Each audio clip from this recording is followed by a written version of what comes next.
আসসালামু আলাইকুম রহমতুল্লাহি ওবরকাতুহু। সম্মানিত দর্শক, 2024 সনের এপ্রিল মাস থেকে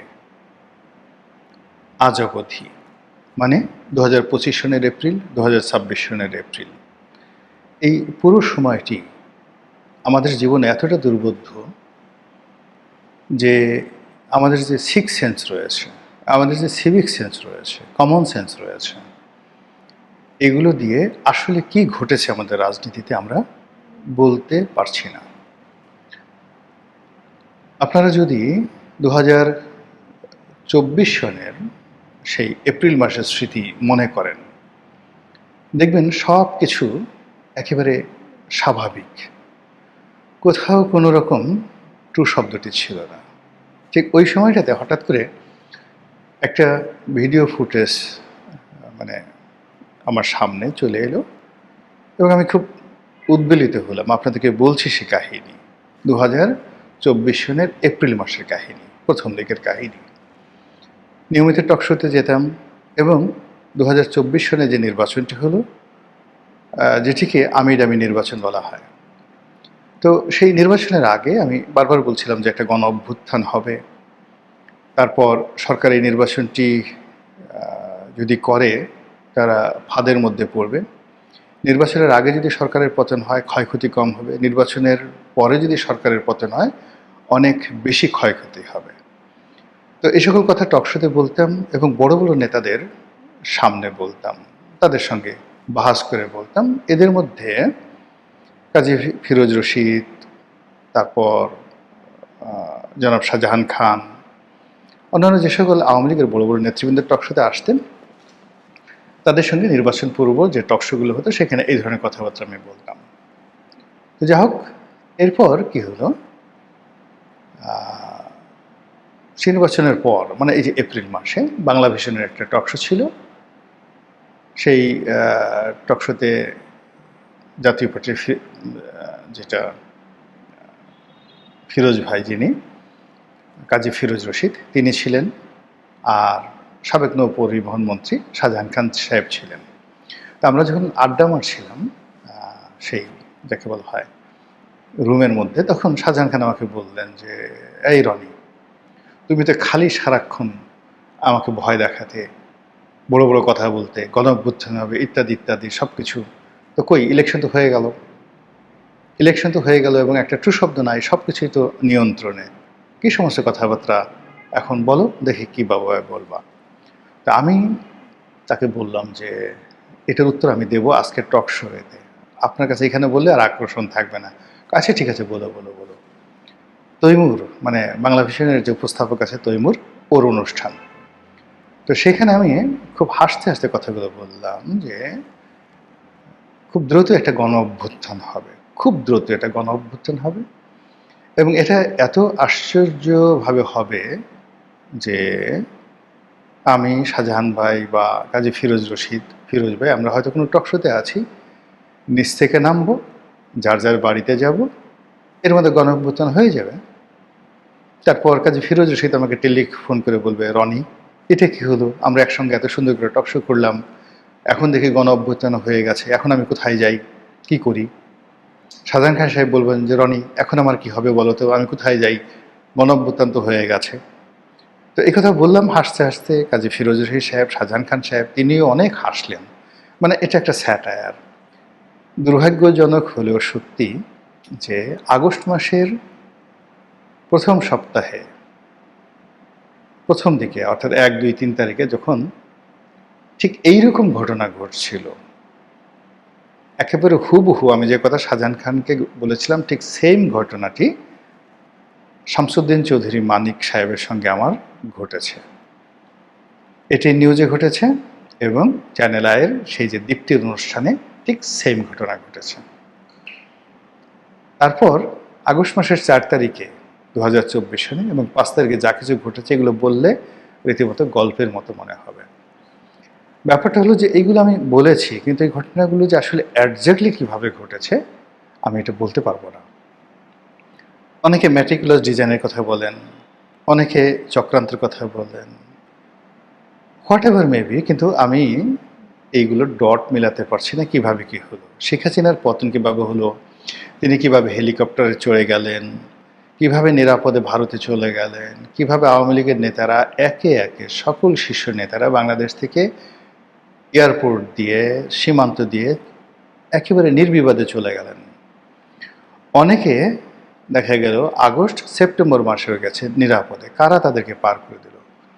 এমনকি 2026 সনে অনেক মানুষ গিয়েছেন, শুধু 25 সনে নয়, 26 সনে আওয়ামী লীগের অনেক সিনিয়র নেতৃবৃন্দ চলে গেছেন। এই ধরুন শিরীন শারমিন চৌধুরী যেভাবে ধরা পড়লেন, যেভাবে জেলে গেলেন এবং যেভাবে তিনি জামিনে মুক্ত হলেন, আপনার কাছে এটা আশ্চর্য মনে হয় না যে এটা কী করে হলো, এতদিন কোথায় ছিলেন?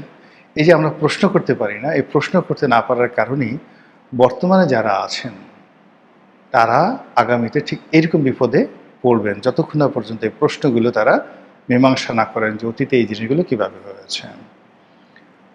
আমরা একইভাবে আমি বলেছিলাম, একেবারে আপনারা যদি তৃতীয় মাত্রা দেখেন 2024 সনের আগস্ট মাসের 10 কিংবা 12 তারিখে, তো সেই 10 কিংবা 12 তারিখে তৃতীয় মাত্রা হলো, তখন সবেমাত্র ডক্টর মোহাম্মদ ইউনূস এসছেন 2-3 দিন। আমি বললাম যে ওনাকেও ক্ষমতা থেকে চলে যেতে হবে খুব দ্রুত, অপমানিত হয়ে, লাঞ্ছিত হয়ে।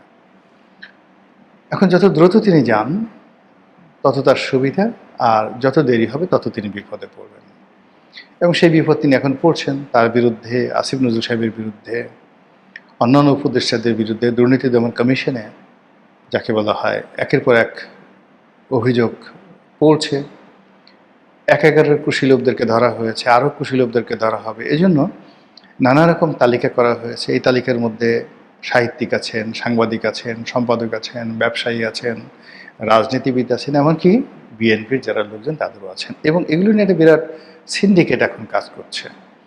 যেমন দেখা গেল যে বিএনপির একজন নেতা বা মন্ত্রী, একজন এমপি একাগারের সাথে জড়িত ছিলেন।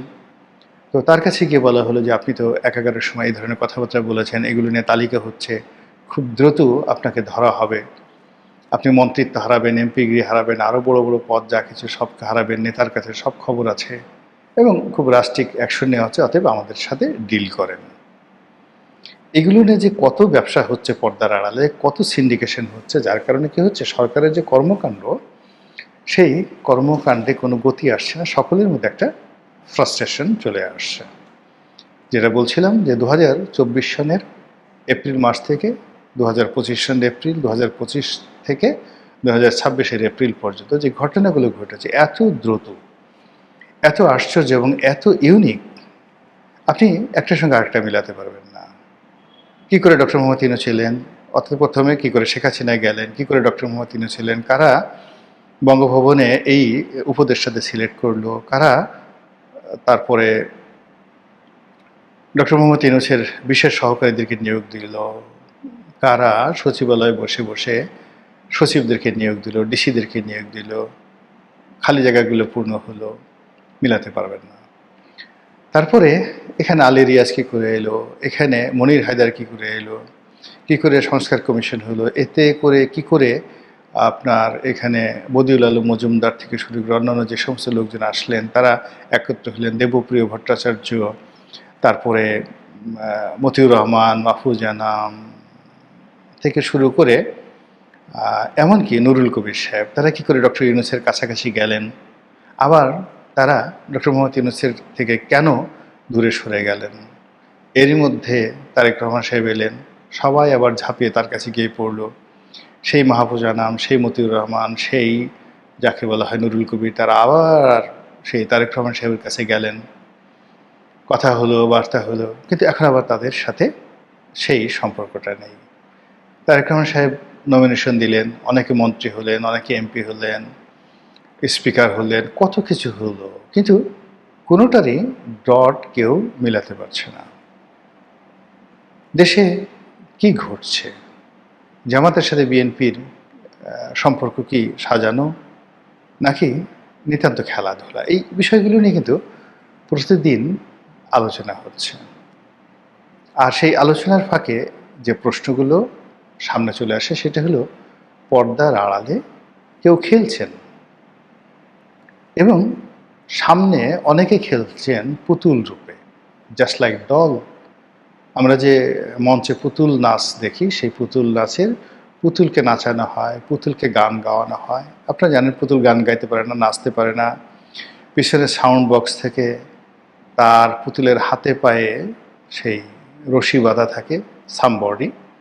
তারা সেই পুতুলকে দিয়ে কখনো যুদ্ধ করায়, পুতুলকে দিয়ে কখনো অভিনয় করায়, গান গাওয়ায়, ঠাট্টা মশকরা করা ইত্যাদি নানা রকম পুতুল নাচের যে দৃশ্য আমরা দেখি রঙ্গমঞ্চে, রাজনীতির ময়দানের পুতুল নাচটি আরও মারাত্মক, ভীষণ রকম মারাত্মক। এখানে যদি একবার কাউকে পুতুল বানানো হয়, আর কেউ যদি একবার রাজনীতির যারা নেতৃবৃন্দ রয়েছেন তাদের হাতে পায়ে শৃঙ্খল বা শিকল পরাতে পারে বা রশি বাঁধতে পারে, আর একবার যদি সেই রশি অনুযায়ী তাদেরকে নড়াচড়া করাতে পারে, তাদের অর্থাৎ যারা পিছনে খেলোয়াড় তাদের ইচ্ছা মতো রাজনৈতিক নেতৃবৃন্দের মুখ দিয়ে কথাবার্তা বের করতে পারে, তাহলে কম করে হলেও এই ধরনের একটি অবস্থা থেকে বের হতে একটা জাতিকে 12 বছর সময় লাগে। আবার বলছি, যখন রাজনীতিবিদরা পুতুল হয়ে যান, তাদের নিজস্ব কোনো কমান্ডিং ভয়েস থাকেন না, একজন হামিদ কারজাই হয়ে কিংবা একজন লেন্দুফ দর্জি হয়ে, কখনো দিল্লির, কখনো ওয়াশিংটনের, কিংবা শ্রীলঙ্কার রাজাপাকসে হয়ে বেইজিংয়ের হুকুম যখন তামিল করতে যান কেউ, এবং যখন এই ধরনের পরিবেশ পরিস্থিতি তৈরি হয়ে যায় ব্যাপকভাবে, তখন দেবালয়ে আগুন লেগে যায়। তখন কোনো কিছুই আর স্যাক্রেট, পবিত্র থাকে না, প্রত্যেকটা জিনিস সেই কলুষিত হয়ে যায়। তো সেই কলুষিত দেশের যে রাজনীতির বিপর্যয়, সেই বিপর্যয় থেকে আবার ঘুরে দাঁড়ানোর জন্য সময় লাগে কতদিন? 1 যুগ নয়, 1 যুগ মানে মানে 1 দশক নয়, 1 যুগ। 12 বছরে 1 যুগ হয়, কম করলে 12 বছর। তো কাজেই আপনি যদি 2024 সন থেকে আপনি ধরেন যে আমরা আসলে পুতুল হয়ে গেছি, আমি বলছি না পুতুল হয়ে গেছি, ধরতে বলছি, জাস্ট ইমাজিন, দেখতে থাকুন, তাহলে 12 বছর পরে কত হবে? 12, 12 দুগুণে 24, 3 12 36। তাহলে 2036 সন ছাড়া আমরা এখান থেকে মুক্ত হতে পারবো না। আবার যদি ধরুন যে একটা জাতি কি করে এইভাবে শৃঙ্খলিত হয়, সেই শৃঙ্খলিত হতেও কিন্তু তার 1 যুগ সময় লাগে।